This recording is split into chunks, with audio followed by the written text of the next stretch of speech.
Halo teman-teman semuanya, kembali lagi dengan saya Christibel Juliwin dengan NIM G005013 dari kelompok A10 dan pada video kali ini merupakan inhal pretest anatomi 1.3 saya. Pada video kali ini saya akan membahas anatomi dari Vesicavalia. Dan berikut ini merupakan soal yang akan saya bahas, yaitu tentang sate kambing. Nah, kalau kita tahu, empedu kan dibuat di dalam hati, kemudian dia dialurkan melalui seperti pipa-pipa empedu, sampai akhirnya masuk ke usus 12 jari atau duodenum untuk membantu mencerna lemak. Nah, berikut ini alur saluran sekresi dari empedu. Pertama dari dalam hati atau interhepatal, seperti ada pada kotak itu. Dari yang pertama, canaliculi biliary. Canaliculi biliary merupakan saluran empedu paling kecil di antara sel hati. Dia mengalir ke ductus biliarus yang berfungsi untuk mengumpulkan dari banyak canaliculi. Kemudian dia akan bergabung lagi menjadi ductus hepaticus dexter et sinistra. Dexter artinya dia dari lobus kanan hati, sinistra berarti dari lobus kiri hati.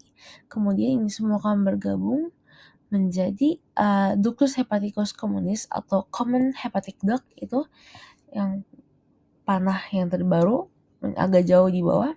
Nah, dua ductus tadi hepaticus akan bergabung menjadi ductus hepaticus communis. Ini adalah jalan raya utama empedu keluar dari hati. Nah, kalau kita balik itu tahap ketiga itu dia berbelok ke vesicavalia. Ini beda dengan konteks sebelumnya. Jadi dari hepaticus communis di empedu juga dapat naik ke kantong empedu atau disimpan melalui ductus cysticus. Nah, kantong empedu ini berfungsi sebagai penyimpan dan juga pengental dari empedu. Nah, saat kita makan lemak, kantong empedu berkontraksi. Kalau seorang makan sate kambing seperti pada kasus di soal. Nah, kantong empedu itu menyemprotkan empedu keluar melalui ductus cysticus tapi dari arah sebaliknya. Jadi empedu dari kantong empedu turun ke saluran utama.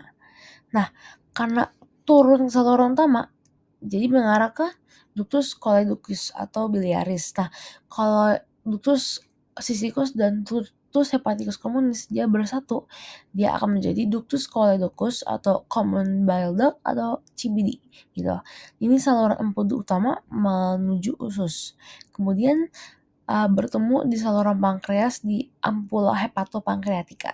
Nah, ini adalah ketika common bile duct dia bergabung dengan ductus hepaticus karena mereka sama-sama akan membentuk ampula hepatopankreatika atau ampula vater. Ini adalah seperti ruang penampung sebelum empedu dan enzim pankreas masuk ke usus. Dan terakhir, dikeluarkan ke usus yaitu melalui papilla duodeni mayor. Ampula akan mengosongkan isinya melalui satu papilla duodeni mayor. Jadi di duodenum ada bagian dua. Aliran ini diatur oleh sphincter Oddi, yaitu sebuah cincin otot yang bisa membuka dan menutup.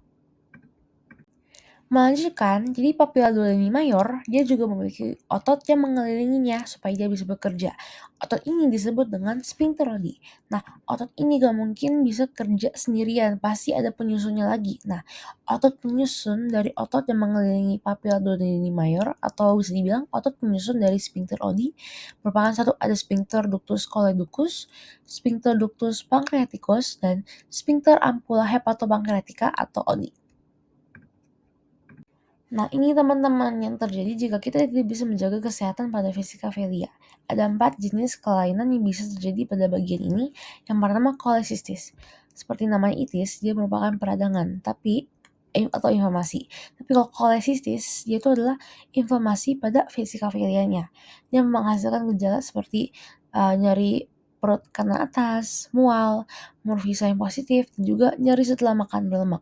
Morphine itu merupakan cara palpasi pada regio kanan atas. Jadi kalau misalkan ini pada bagi ini kasih merasa sakit, nyeri, nah itu ada salah satu gejala yang bisa mengarahkan ke kolesistis, itis. Itis yang kedua, kita ada kolangitis. Kolangitis sama juga peradangan atau inflamasi, tapi bedanya pada common bile duct atau ductus biliaris. Gejalanya seperti Trias-Charcot. Nah, Trias-Charcot nih, kan Trias 3 nih.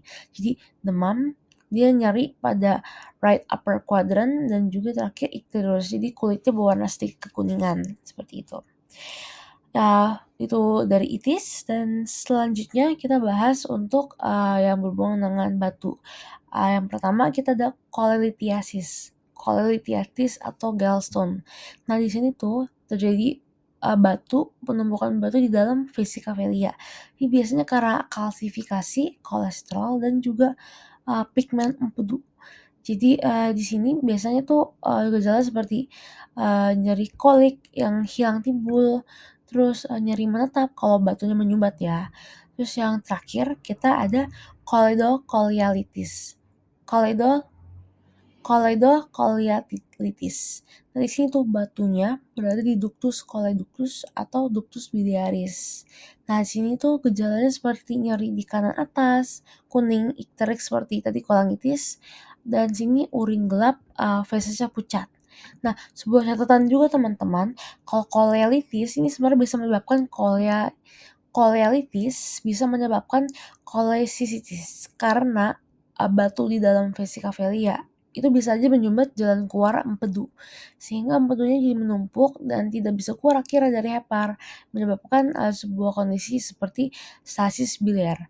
Terus kalau ini terus-menerus terjadi menumpuk dan lama-lama, vesicavalia ini pun bisa iritasi atau peradangan sendiri, akhirnya menyebabkan terjadinya cholecystis.